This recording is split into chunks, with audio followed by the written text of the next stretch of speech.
hiện là chị này khẩn lăng hoài là mi ngay sang bệ sẽ là cây cho này vàng à xây mà bằng bát thiên ngày lúc nào căn kim mù đó cút lo là cây cho măng điều cây ta cho dễ cho bát thiên lâu lăng à gel ho cái gì thêm ta cho ai dễ cho Big Bang Theory lăng hoa tập bằng hoa này cho tập bằng hoa cái bát thiên lâu tập bằng lăng thì mà lồng gel là cái này thì mà hệ ta lệ cho lại muốn na bát thiên nan to này bát thiên nó mình bát thiên thua cái sun Bible thì ata hi 100% na thì ba cho kim mù đó thấy ai số mi cả số là gạo mà kim phun thế mấy giống cho it's like ko grupa kim phun ni ko grupa hiện là cái giống là cái Bible cái ta sinh ta sao cái anh em phát trong đàn chứ na ni on gam tin say rằng là cái anh em cho Bible proof ta cho Bible số cái sun pa cho proof pa na cho ai khu tiền là đào mà rằng mò vậy thì cho say là hoa hết sao ta cho ai chỉ cho hiện cái mà cái khel đàn pa chứ na bát thiên thu hi koi mai hel hingum poven na ta le pathian Bible ki ti hi pathinin mi him te alunggel mi him te he dinga api thu hi cha Bible he na ai wanga hi chi Bible la ko nai pathin hi acham ki ma ki he tai ti loi cha hi chi pa he khan ngai na mi tam ta hen Bible ti lo ti cho a Bible ta ba jong chai a he hling ro ja chu bu hi cha pathinin ei ho ama lunggel ama imun thaina diu ama komilun thaina diu wa I het diwa phacheng cheng hoi Bible la su do ei wanga ama lunggel ngai to na 1% jong het lo diu cho chu cho pathin na to dan ba na Bible man di dan pa min Bible la ti lo ta an sei kha jong le pathinin het diwa I pi wai bowin ama het na thing set nai poina Bible chi pa cha het ngai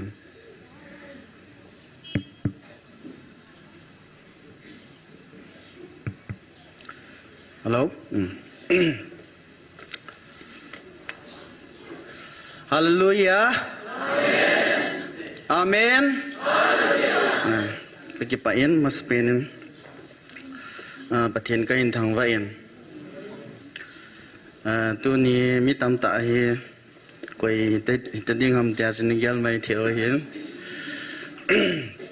Abang cho bit don de te honang mai te hin. Jong le tu ni hi ba thang say evangelist pokon ai kho sa ke ama sahab talang chon ai sayin phat khat be la ne tin yong ki phatlom lo mo ga ti li pi ni ki phatlam pi ada zo la dinga ka omin ai zo zan la chon zan ni chin phone ne la kyang ta cha hi nge ka mo ti ai wang chon ki phatlam cho om thoin zem ti la chlai mun hi pathian lagau thing in patia ayum pinamuno vantil pathian vantil ten nga amuna sa namun hi in it's like in pm ta salam hi minalam pangai hi ikilam kaya hi le ami ho hen ase thelo wangwen a he thevin a feel thevin pathian lagau pui hoina chi he chilam ti pa hi a he ke jing ho hen ji ai lai ga din do a thu ga sei ki ti he ki phatlam ta hen mun da nga khoi le ka ho bin a jong khon masang la thu kum lang kha mang chom phat ka chang da bai kha chu phat ka chang jin chang chu kyang chang ka ho bin song wa chu pi ha ngam pi la ka sei ya o mung lam kai ho jang pem abang en a sei khulaya sei dan wa chapang hilina hile ti ge ya wa san sei do wa hen ai da zong am pila ka sei je wa lai muna din ding ong kitia pa zan la chon ka ki jan ngai to le kai mu thai pon khuwa ke yin ka ki gel khuwa ke yin zong le pathinin dam nai pin in pein dam selen phat te ho boilo yen kai lo thai tan cho zan avel vel pathin kai thang wa in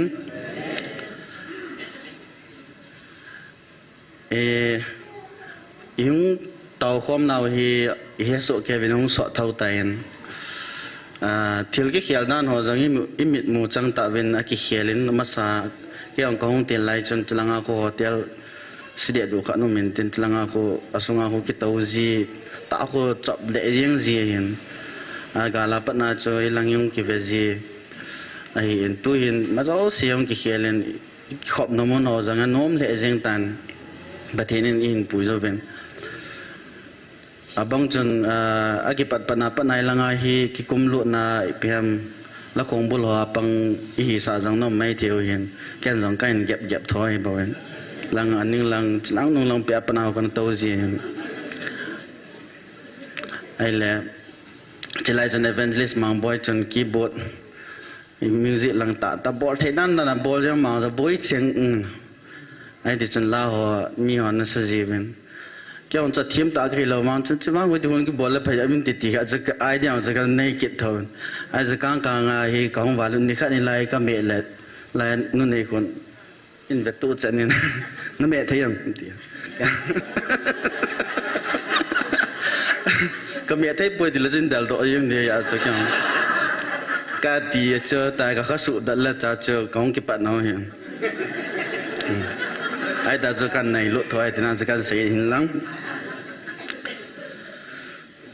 icha ko na hin piam pan thei dan yong ki pangin ni le chia chu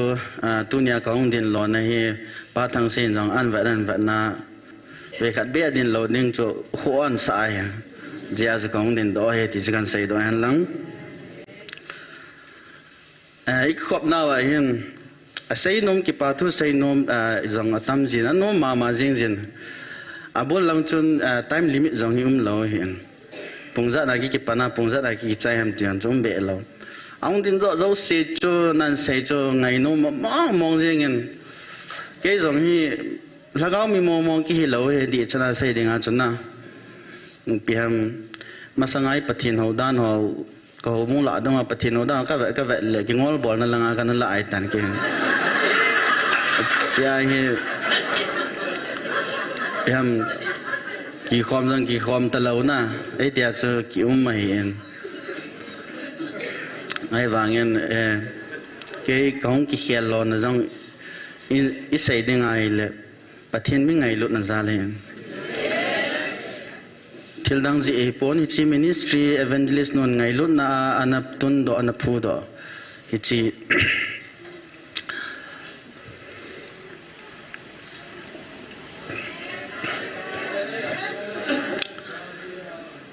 pathin alo pina ahong ki phone sala cho kahin ko hi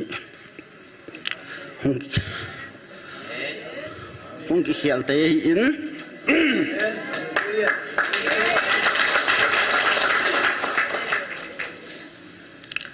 kahong lo tel chun piam mi chon sia ki hi ki het ma jing in chi chun piam ki phalam na na ki dimen mi chon se man du man da hi lo on chmin he so ke montin tu lai social media khangai tan mi zo se ki ke so ke min ga lai mo ra le pa pe ko amoi sibet mai ying ati ai ta min longgela nei the ai jin kong ji le amalanga bon le live telecast ma iga bol ki no le hin ilimi do ki zina ale ka ki ngai to le as ke ji a mi tam ta in pathin ya tai tom ding ai tai ti ka gel jin ka ki phatlam le jin al mi ti chon a ki min ki phatlam ta na ki men e jong le hi ti chon a ki hung nai le pathin thu ong ki he chinin a hong ki mu chinin pathinin chon si hi wanga ingai lut pa chong ki get don in cha ko na cho piam hong ki khop no so thanom ta ong ki pang the ti pa chu kan sei do yan lang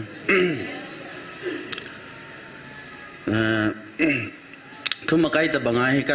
ngam ki topic ki go tum jang cha kan nei de pon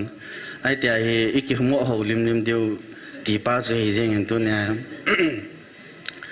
abul lang ho jang hi het nom ji ben ti chun ele galung ki pa che so ke ta ven ele ke jong galung ki pa chun boli mo ka het lo ai tan ele sumla pai nei lo ke ho khusunga dia jong ko sa lang khor khat la vai thim jap ka hi ke ho kom sumla pai nei be jong kom lo ji chun in sona mai thar nei ding an ti so ke tan chepa chun ka veng ho pa te ho jong chun ki cho zo pontin sim de he de wa cha he mai thaloi ka ki sim na mò xem na chân lom loma cái tuần gì chỉ lại ta cho thal cái xem ding duty po ding côn ding thì làm cho hi riêng ada je kom bên này là trong các dấu hiện nào tiêu học lôi học nên in yung mu doen ala bolero gari second hand khanin ka koin ai ji chun amo chu bom kap lang ho kan nei da na hen bom sim lang ho na a chu team khat an mo ai ho hung zau ji ne ga te siu te tin kyang cha cha ka tha num jan len bowling to ning ke hello wa ki ka ten ki jan ka sal he jengan ja chun a bom test na ho jang ka chi jin bom sim na mon ho ka chin ai de chun nam in nam mo chu ki ngai lu so ke he pathin a ki he du da lo bang han chun nam chu ki ngai lu so ke mi so ai ja chu bot he khat be bowling na ina mo om ba chu ki nom be se lo ai ji chun bom squat ti diam cho langa chun ka ki involve in nei le vei ni vei thum ta bang hi ka hung ko no le ke kong ki su kha ai ji ki su kha na ding mun jang be se lo gari ka nga namun ka gari ko ma chu ka ki tun no le ai jla chu bom in se kha bom jang chu nai cha ka kom cha chu hin ji chun achom lam ga sai lang diter tan sai ta bong katin iti chun mizoram lang ka hlungin aizola thakat wal kong ki janin nami te ong chun gala ki sukha te le ngai luma ma jing tu chung gala ki dan nakat chu pathin na to nan chu ki sukha ho rang mi na ngai lut thei ta hoi se la ki ngai lut na pa he cha ai chun kong ki janin ale ichi chun kam no jong hi ki su lo hin YouTube mo jong hoi tan ka ve thei di pone wa cha sound chu ki za thei hin ai le YouTube mo kai non panai le lai gmf di ai hoi hung ki la panai da na YouTube mai hung tha ngai tan ichma sang chun ga nong sai di leng TC network nga hi ahung ki su a ni thum sung ahung masat na pathin lagaw na ahung masat chung ahung chu ve kha chon chu he edit so ta ka va lawan ka va na chu e ke hin pakai so to ki lo we ka ti pai jing hin aje cho le si na len lai a sei ju ho to a ki ho ta bang ko hi jing hin na bible sunga ata sei ho chu aje pa chon hau gut mi chu ki hian lang le chon hung ki le lut le din ai wang chu chilang ti ki pi na lang ai lo ya chu ai da chu pakai so ta wang ki lo ya ki tia ta chu ki da la jing ada chu kanung yal gela le first instance kaza za hi ken ka ngai ka ta san pe ti na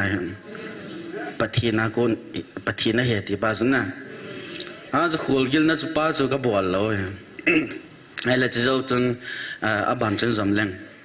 kong ki kong dam hi chu YouTube men kan ngai nei le iti ni tam khat evangelist nun se chu ka ngai le ka ki su kha ni incident ho chu an lung dan hi chu mo an ma he da no na an ma he no an sei vai cha chu amon tauna naman wa mit hilonga tauna naman zalawa chu athiding ho chu ka hino na tipa ko kan ngai do ai cho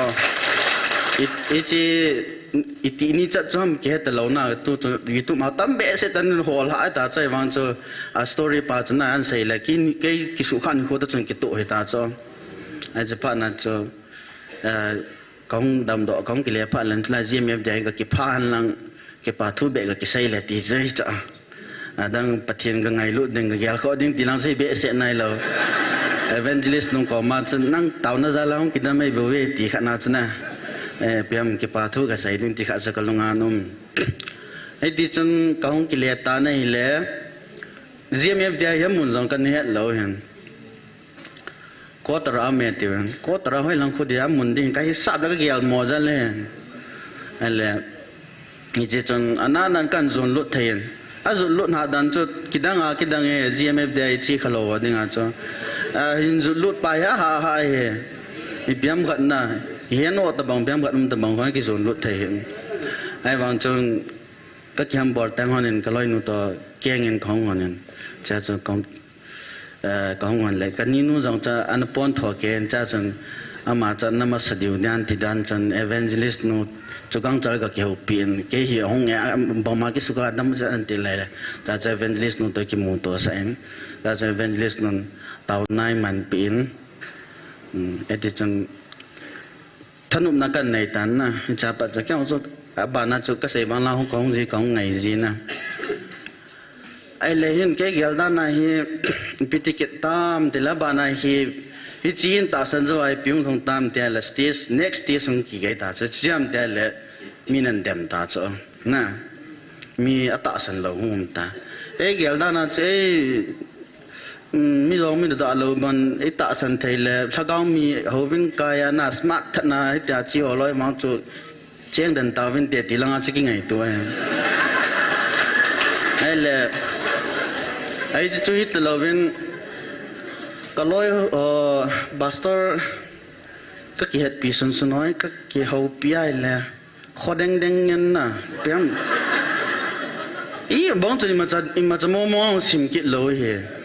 a dan dan sai le bible thu ho hi counter in ball lo ta cho ai chun ilangai za za bo ki sei cho evangelist nu sei sei ho he na lai cho ki sei ji ai le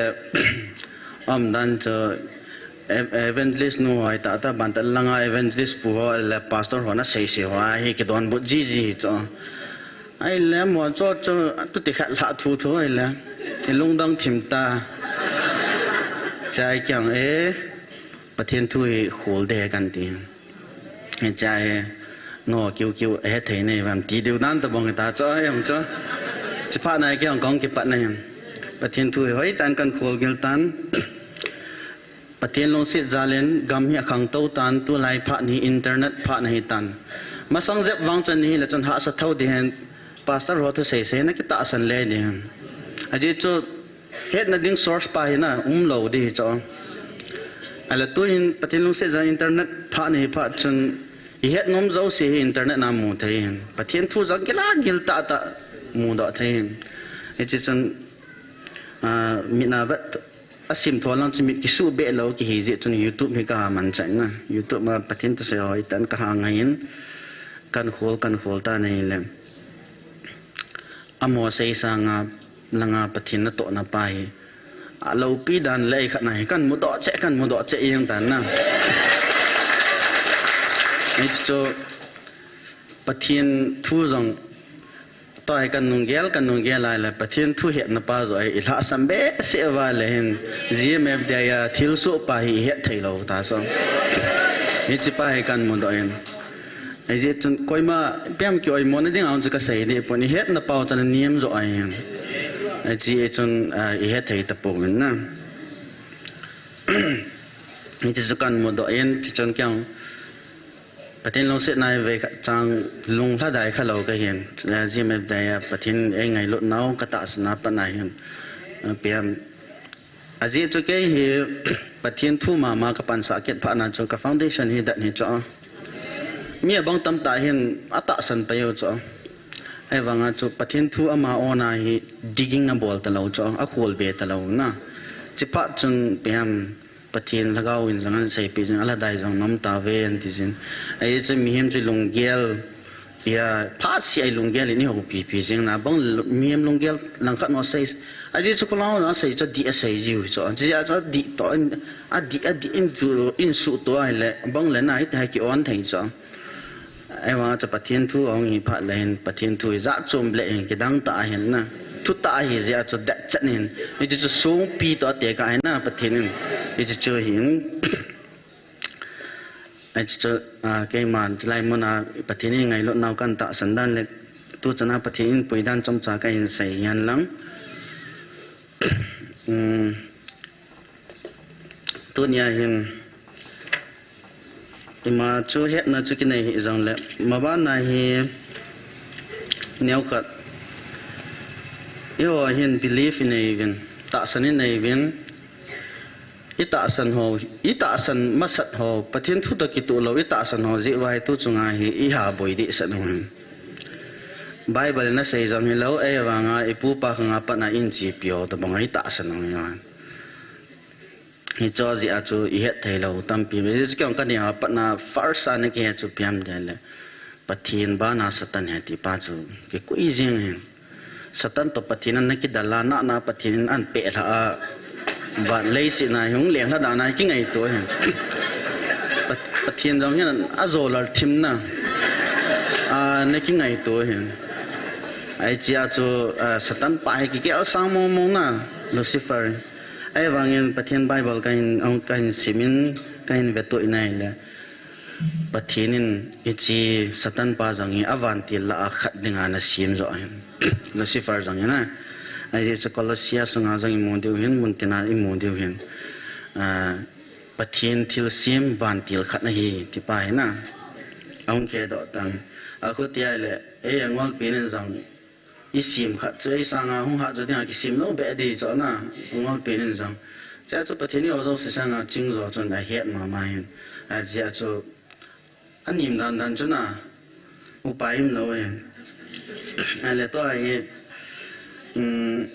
Bible scripture vet sa nan jong pathinin I chi ho hi ki hil na ding in jong an sa ta in tu ni ko thilong long ding ho hi Bible la ko na ki hil na thei tam piu mai tai ti hi kununga na pathinin I bui lo na de wa na he thei na tam piu mai tan example ra cho sei jong sei jing in Exodus sung thu wa na Exodus sung to Dr. Higgins of Exodus sung pa khuni ha hi le jing of I chia ki mo do ko biam ta le pathinin pui do dan an ko dan khat dan dang se sai ta nei wanga pathinin chnaya Exodus sunga 10 plagues ti cho chil hit na hi si ti som lan sa cho na ti som lan sa ho khoi piham ipitian bo lam tia la pathina to dan khoi bat nai le I chi ti som mo khon Egypt te pathino zo si chu man lo su hi cha abona upo alan sa jong ko mo pathin la upo limpu khat no mi cha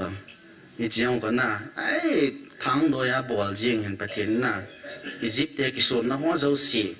ama sa pe na Nile vadung chomwan hin na ne wi cha Nile pathin khat na ne a ne wi cha Nile pathin chu ni la thum lang tam pi ne wi cha ai le zo zo si chu imalawa hin na dinga chu thisana so sa na pathin ai dia chu anh chỉ van tiền lo anh mua cho bán lúa xóa như cha cho cái trái địa đào là gì thế này chỉ anh là tu cho anh lại muốn là thiếu sụm đa như vậy này là có tiền tu bé ta kia lo mòn anh nhìn bên nào xí va na à bạn ta là mấy lấy tiền lining thâu ở tiểu na câu phụ ba họ bằng cho chỉ lại muốn là mi đâu xin pian alang pian nupi lang ti silang ngoi he mi lo se aga noi si jap sa I ma hello ding ana I cho ma sang lai ta ki phunga kui ta sa ben le na ai ta tu to chut pha mi noi nung pin hoi ni chut pha de wa hom sai ta cho I va na le in comparison in bola le na pathina to dan pa na pathina mo pathin noi si ta fu lai ho ama lo pi na phun do ta le tu chana evangelist num to dan mo he velo chen thila jong hi num lo be ham dia bol jing bol jing nam ta ko ai hai ppt ho tam na ki ho no mo jong ji be se lo ta ko I bi chi chu bi va sam de le thila ho chana noi si ta ki bola pathi lo pi na zo ki dam sang chlai na ni ta bang ma chun jong le I ho jong chu het na lang pa wang chu hinge a ji ho chun het je mo he na evangelist nu jong chun bi ham ma chu abc he su ke abc a jam kho te hin mi a to jong ke tu lo mai te wang a ta san na pa to na pathin pui na pa chu de cha di cha ni he na I chi chu pathin lam panga chu tam pi ta ga het be si ngai lo he na I hiện nay cái muna pa pathin này là cái muna pa chứ cái bể đã chặt ấy bèm cái tụ đã chặt này chứ pa chứ phải ngoài như vậy này là pathin bồi đa tạ sân là ngày lúc nào bồi hết thì mai mùng đó thế hình ít tập mà chân ta là neo Bible là cô na tu chân kan mùng đó cả sai là vantil it's like muna cái say munda cái say bể say lo lại muna cái say chụp em thì là vantil gilo cái gì muốn đang là ra bê sẽ lâu đi muốn đang là chú satan na satan pa diabol pa cái lâu pa tia khu cái gì riêng đừng na categorize cái bol lâu na lại muốn ai van tiêu cái lâu để categorize xuống cái bol ta cho hết nào cái bề cái ta na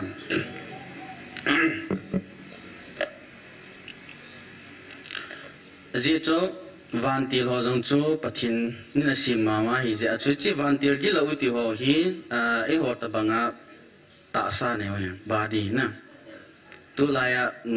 Michael van tiêu trong con tạ sa này cho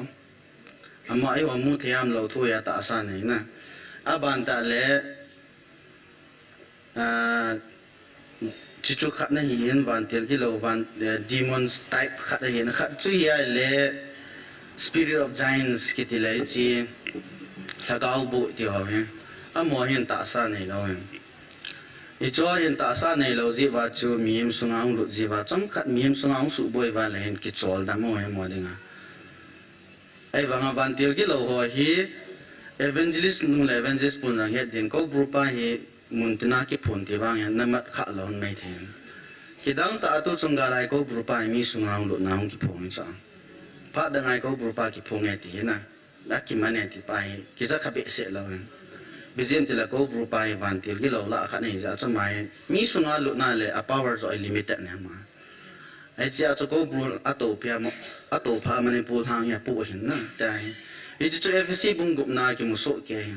principality na cái thì họ van mun ho na gam vai pho cái sai họ có cho khu hiện ngoài area này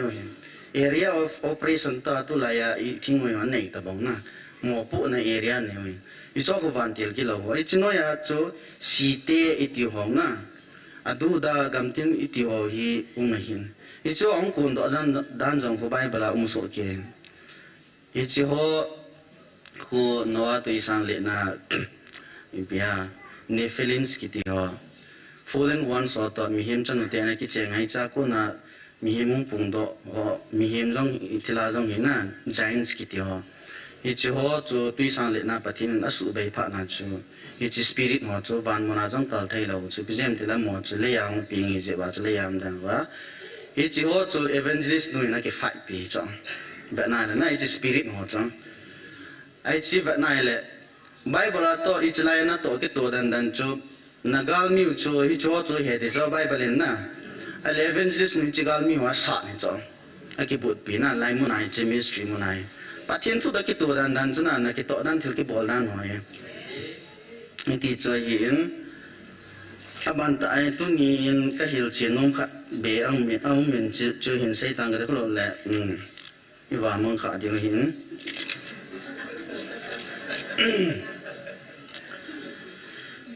yo tu chana hang pia pathin thu ikihil na wa hi ta sa lagau ti bo se hi sei jiu na hang pia ta sa lagau na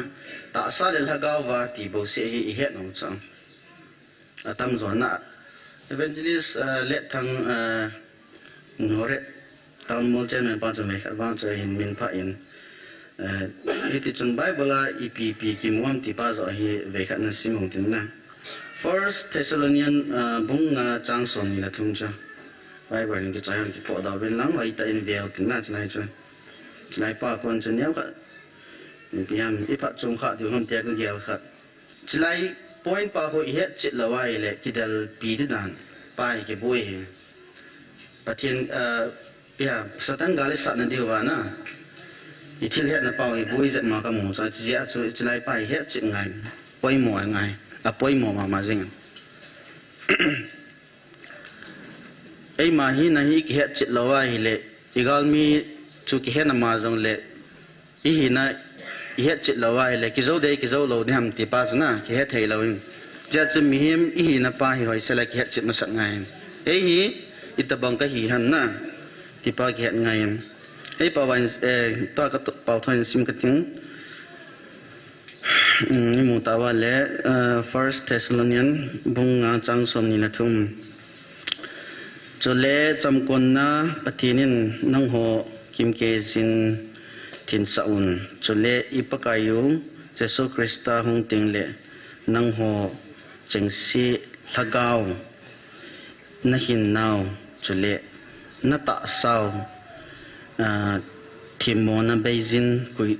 quỳ hẳn na thil thum mà xây cho na chlai cái mùi nhá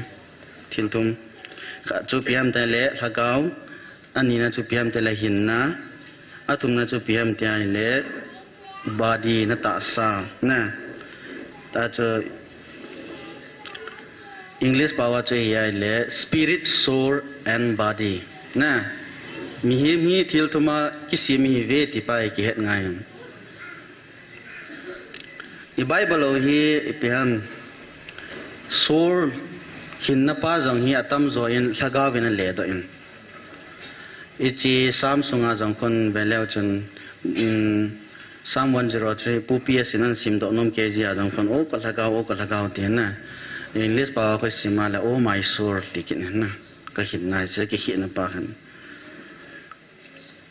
cho soul ti i hin na pau hi mi hi chi pu chung chang thu hi ka sai no men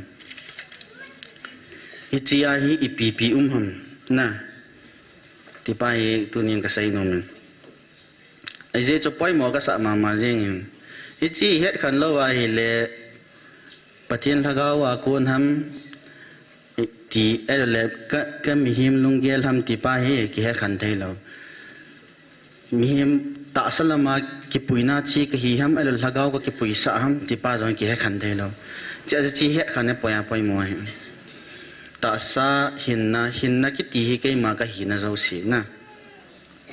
aban ta le ta sa lagaw ki ti chai le pathina kon mo na pathini ni piu lagaw chai hin chi hi thil thuma ki simi hi ne wa body ta sa le he so ke ta ven ta sa na ngai cha chu en hi in na en jong ngai cha in ban ta le yung pi le nai le pya ta sa ngai cha chu nu la pa ki timat nom na wa jang chu ta sa ko na hin na chi ta body na ngai cha ni aban ta le ta sa thil he thaina ke mang ho chu mi na hi in jo zo se 5 cents ho jo zo se ke mang cha ki na hi chi chu mi ta sa dan ka chu hi tan na ani na pa chu hin na pau pai kan se in soul hi cha hi pi pi mam te le ei ma hi jing ei ma ki hi jing hi chi soul pa hi lo wa hi le elaya hi imit ta vai mu hen chlai na ke to ting le mi hem kha cho dan cho example la ke bang cho kasunga hi thila ong lu na evangelist nun an ke ho pi khuna ke hi ta lo cho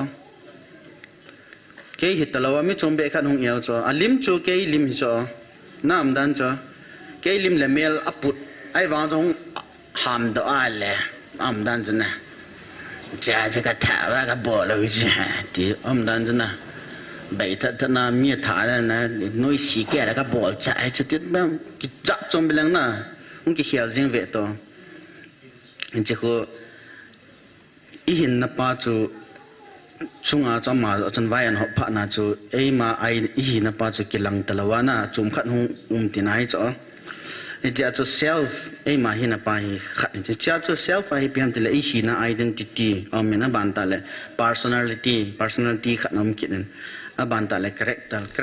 personality mi chi hi min dan chom ki nei so ke na ni chi cho kha ne na ba na chi le emotion hi ki nei so ke abang cho pia lai nu ti ho jang he the evangelist nu ong la sit be se hong ka jang le a cham lo wa ho jang mi liu so jeng na ki kap jeng na pia ichi ong lu han thi ma jang le ki lung hang le kit na om dan ja the emotion cho nai cho emotion na hin pia vô răng nát na ho khát na ho cho hi na hi cho abang cho hi chi chu hat be se lo en tin mi ka jang la kap lo cho na hi cha ma emotion cho hat be se lo tin nai cho abang cho emotion ngan changa na ai chi alung chang ngan changa ki chi mai ja cho piham lai nat na ma la bo he po ti na lai na jing na dan cha ai tia chu gang ti khat jang na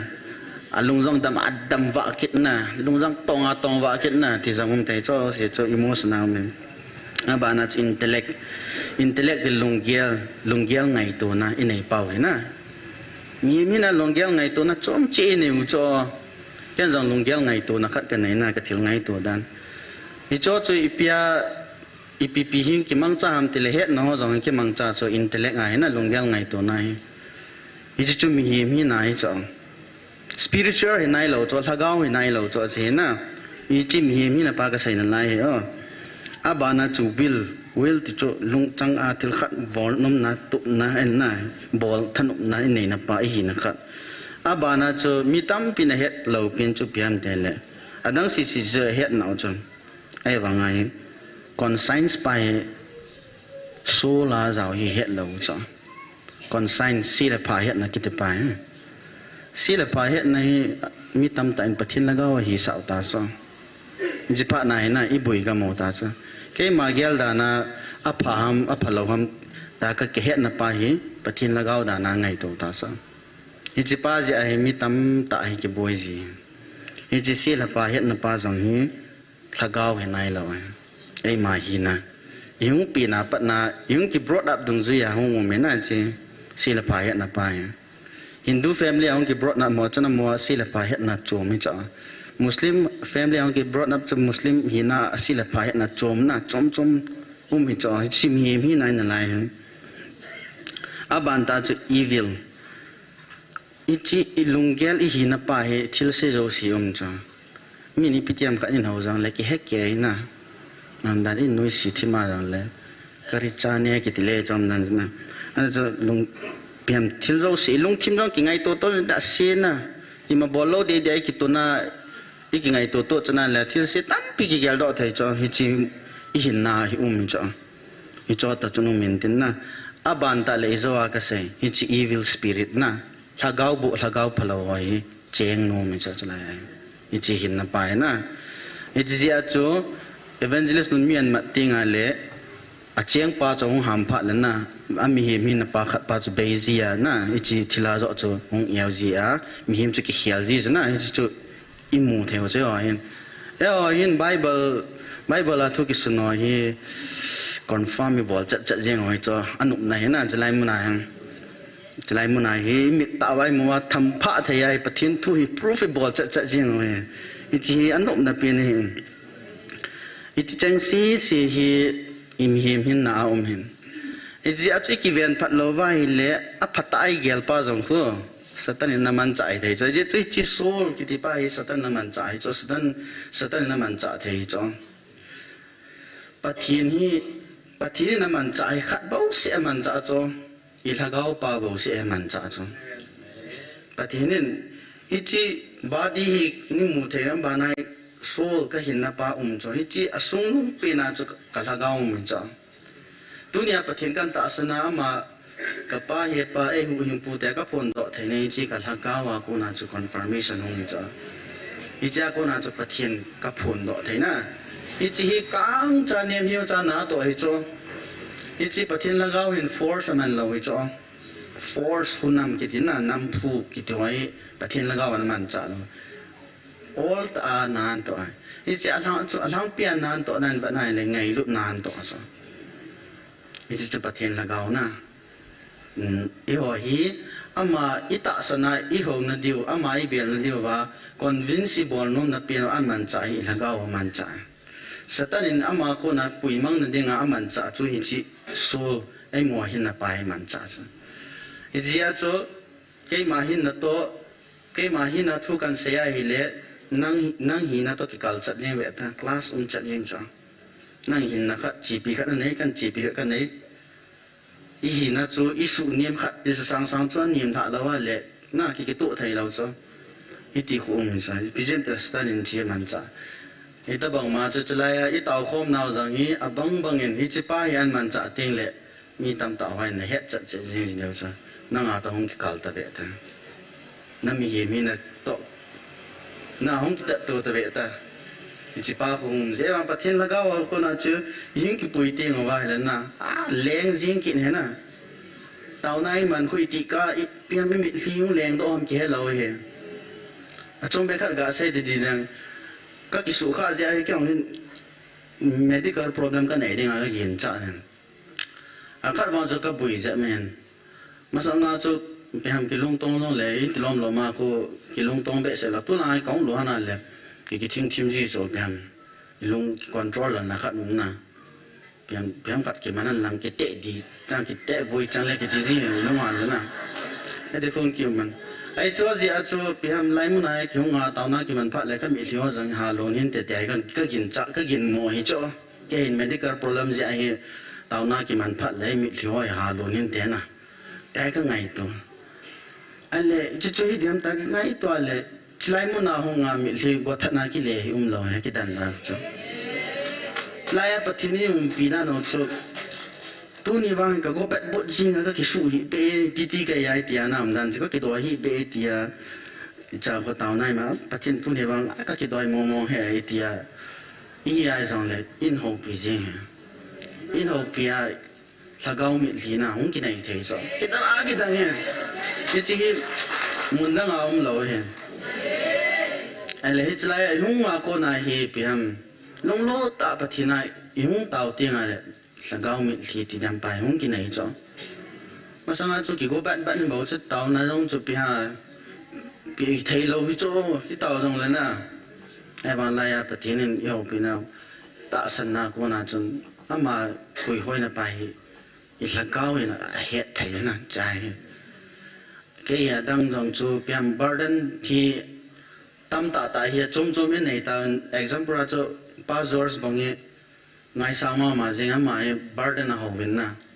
ปะทิ้งบาร์เดนปีหัวเขาเลียนไทยจ้ะบางละก็ว่าจะจีจอร์สเอาขัดไปกี่ปีแล้วที่ว่าเบลก็อากิเกลจี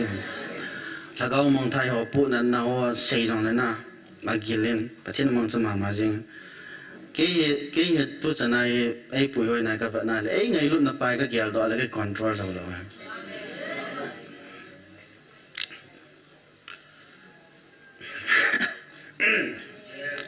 อาดังลงจู่เห็นไงก็เกี่ยวกับเท่านั้นนายว่าปะทินไงรถมองไปไอ้ตัวขา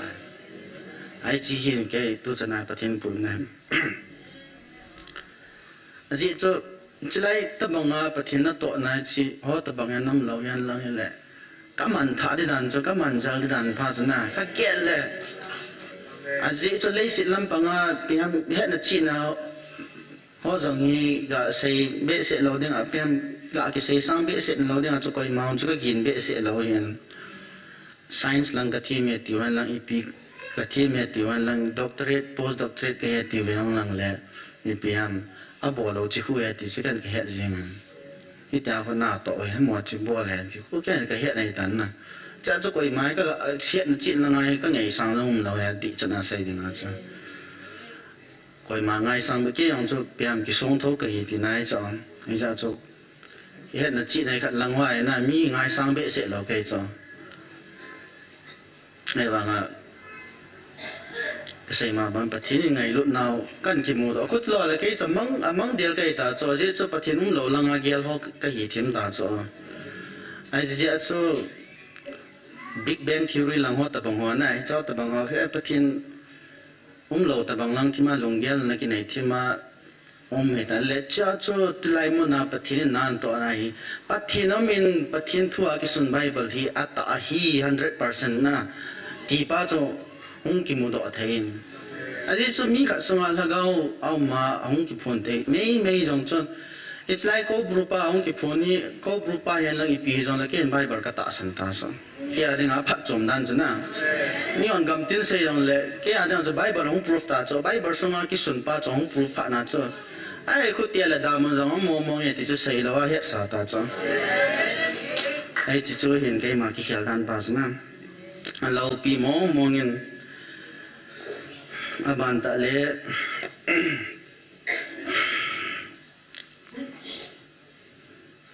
ผัดเนี่ยก็ไหนผัดตรงนี้กิเสียงผัดเป็น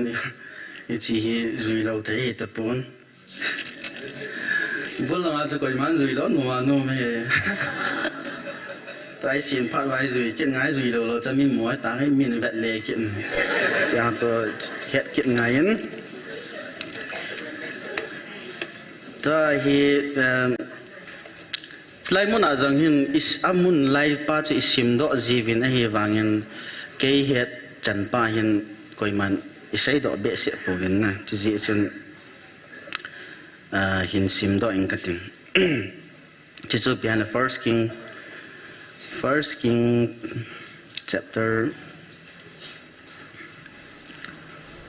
21.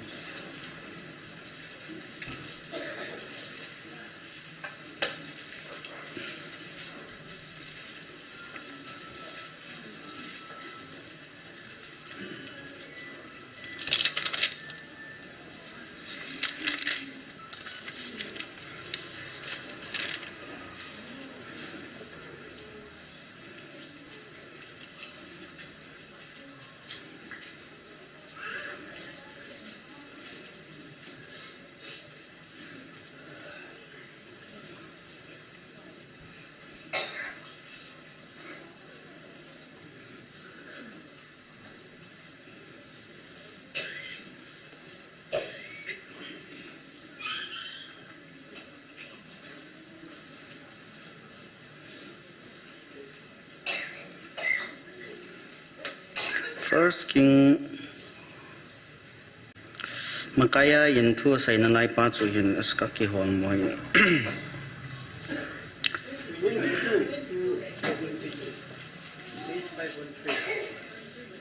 22 na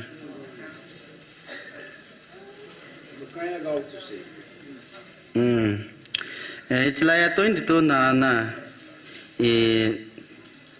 19 na ko 19 na pa ko na vela chu Chai sa pa wan sim kating na I saw the Lord sitting on his throne and all the hosts of heaven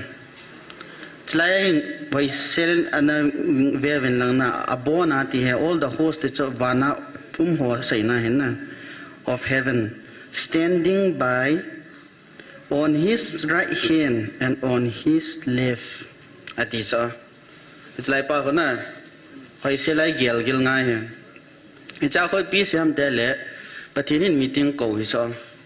meeting ko wa hi cha ko bona vana van til ho zo se ko ti nai sa van til ho zo se ko wa hi cha van til ho chu ipiti ki khanam te le zit ve na yo pa wa hin le dong ka te zit a kiti pha la na koi khat ni ki ji jang hi so ya te ba zit ki ji jang jana ji cho di lang ti nai so ve a kiti le ki ve ko hi cho ajang khat ho ki ve ko ti nai so na ga he the ni ga sei bo na yo pa wa sa pa wa la right to left mainstream a chi lo se ko leftist kiti cho na right a hi pha la di lang na ti la ki mang cho aku tia le chlaya hu ho vantil ho si hi vantil group nium ti nai sa khat chu vantil ki lo ho ya khat chu pathin vantil ho ti nai right la nga ho chu pathin vantil ho left la nga ho chu vantil ki lo ho ale cha hi pathinin ichlaya chu koi ka sol di ham koi na ka chi diu ham ta thu do ta cha na ka tia le icha spirit khat ti cha spirit khat hen ke ka chi nge ti cha ele cha chu pitin na bol dem tia le athim gao ho zowa ka gao sa de ti sa ako tia le zo sei thagao ki ti chu ko yam tia le bible ma mai mo de wen pakai je suin diabol cho satan cho he is a liar from the beginning ti sa atiel bola pa na satan chu na mi zo he ti cha ako the liar spirit zo sei pa he na zo sei spirit ni vantil gi lo ho he cha vantil ki lo ho la khat chun zo ga sai sa ding tina cha ko tia le it's like gmf de question bola pathinin vantil ki lo ho mang cha thei pon te tia na lunggel ngai to ho job sunga jong ko amu wa wa lung kim di lo cho ji a chu chlai mu na jong nam ki ne ti pa su na kan sei do pathinin asim sa ho chu evangelist na dei de man thei he ti la no mo lo he ji a chu ta chu chlai hin pathin dei ta na mang chai bible na pom lo la wang ke poi na bible re pom la chun i chia hin pathin amang chai na ti pa chu ki mu the chi chu khat na hin chi ta la banai ha sai pe no khat ki chu phiam te le thila ho thu hil na first timothy bung li chang kat chang ni na thila ho thu hil ki sei pa ko akilo wa kilo he ho to hin su to wa le akilo dan he van til kilo ho nga na am dan cho hung ki phu ngai bong siang so cho na gala pa na thu se la kilo mo na thila ho thu hil ta san od las abang bong cho ki khat di bai tiang na gel mai tiu ai wang na hi pu ve ti pa chna pai ne khat kan sei kit di van til kilo thila ho thu hil ki ti pa he thila ya ngol dan da na chu common sense ga ke sei le itia thila ka he taung eu le lu ho atu hil chu kon la mo niam na I thei lo cho common sense ga he dinga chna thila ho thu hil ki ti pa he gil ta satan in hi chi zo langa ka sei sol pa chaman cha ana thu hila ha me bo chen itlaya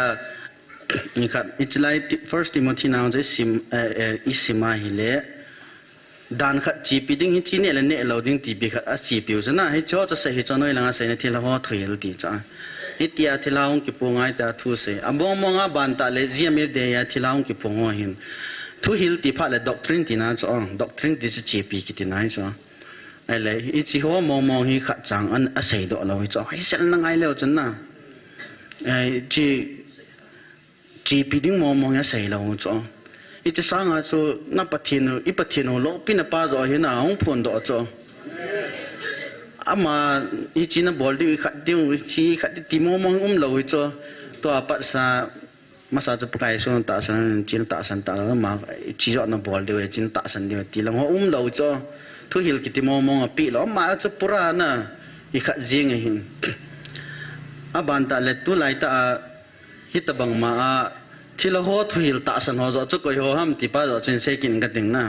thila ho thu hil a hi lo dan pa che he chen ta ven thila ho thu hil ta san hoi koi ham ti la tu lai ta chon phat na a wan gam lut dinga ki go hoi I choi thila ho thu hil ta san cho I bizem ti le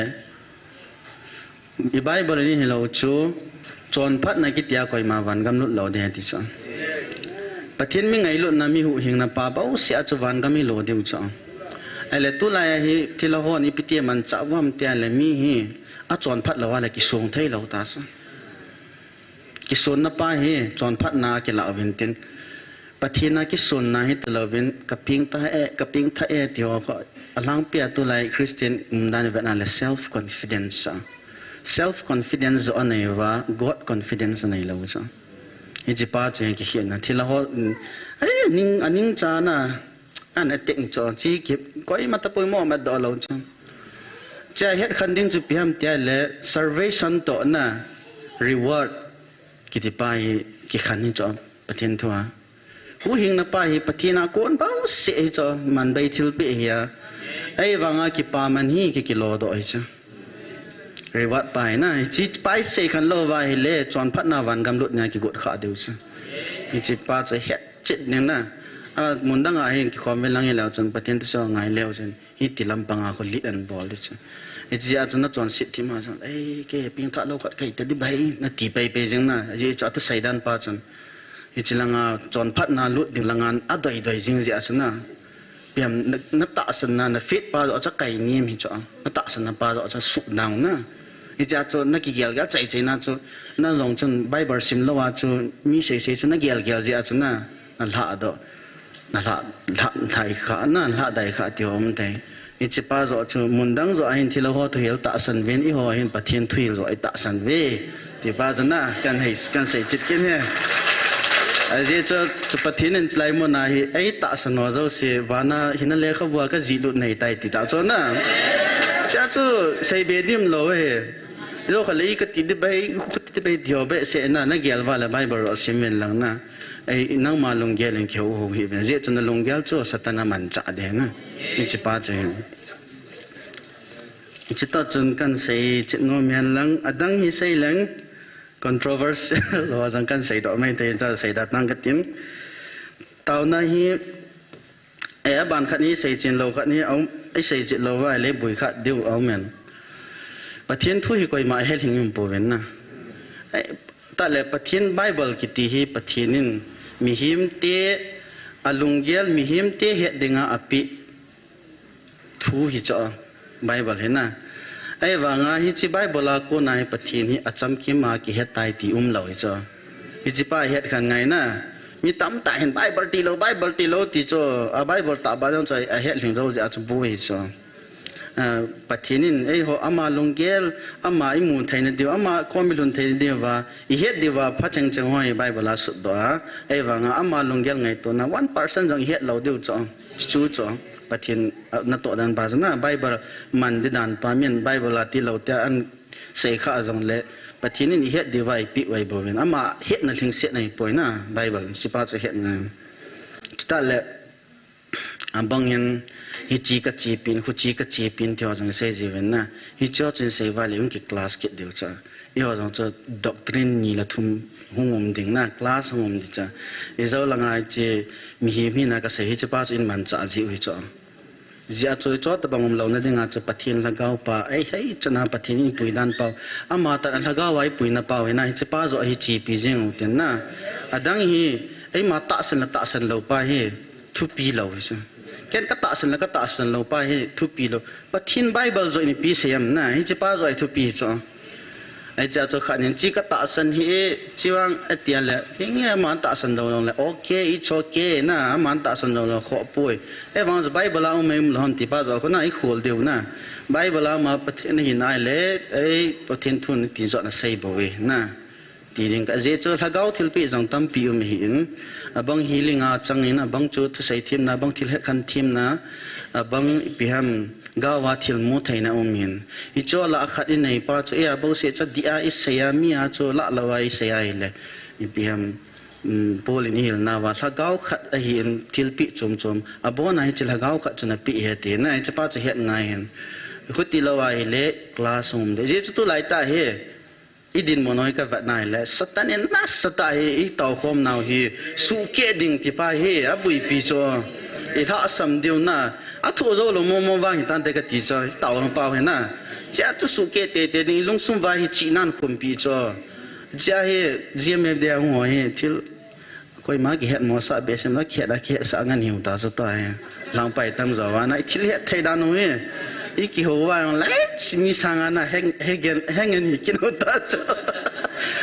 เจียมติละสตันเนี่ยนะจีอีหินะเป่าจันมันจะไอ้หอยแต่ตาตูก็น้อย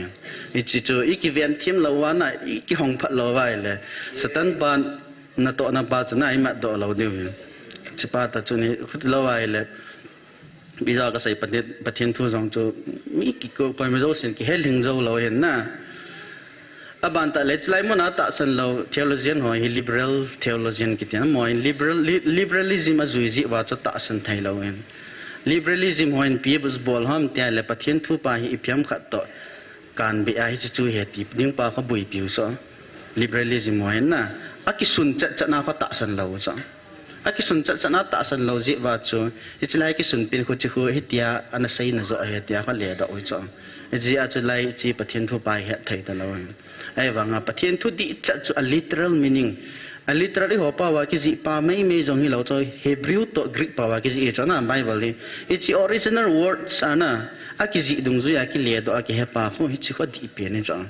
ไอ้ที่อาจจะ English ละจัง King James version นี่อากิไหนดอนเปลี่ยนที่ไอ้มินาเซ่นะ King James version ป้ากันแล้ว NIV เขาเลย translation นี่เรา interpretation นะที่ว่าเนียวอีว่าจังเปียมสตันการสัตย์นี่จีว่าจะอีควิดนะ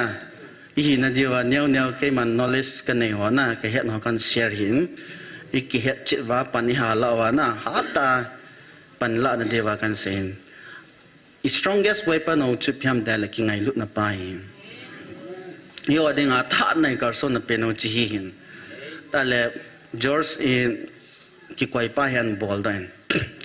ยังจะบุญที่เราจะจัดทีมเก๋ฟังฉันกี่ไงลุนับไปประเทศมีแต่กี่เวสาเร่กันตินนะยังจะมีเวลกำดันจังกี่ทีมเราทุกเสียงกี่ทีมเราหินให้นะจัลติตุนะชัวกี่หินแล้วอุปมาเนี่ยก็สารไปมาก่อยจะปูหินนะวิเกตนะก่อยจะปูหินมาจากยังมาไม่เด่นวิกเกตน่าจะทำหาลอย principal ป้าอีปีมเนี่ยต่อยมัดดอจีว่า bol cha jiu hin ai khoi sa pun ai ma man je ke cho ai wang to ai pathin jala lai mu na hi na